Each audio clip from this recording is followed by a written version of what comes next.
Кирил Тюлев. Имам буквално два въпроса. Какво те накара да станеш доброволец? Знаем, че си единствения в НСА, който прие поканата. Да, така е.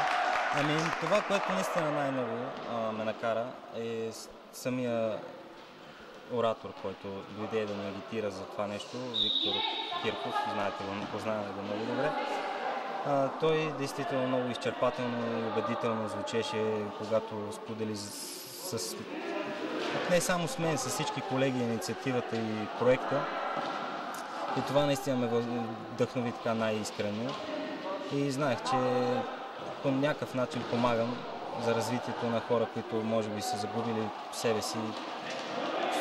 Поне някакво самочувствието да им върне. Това беше най-определящо.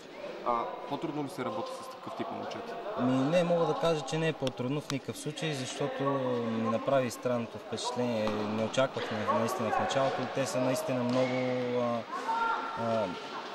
организирани са, сериозни са, обичат футбола, имат самодисциплина, която не им липсва по никакъв начин. Дори бих казал, че са по-дисциплинирани от футболисти, които са играли дълго време дори заедно.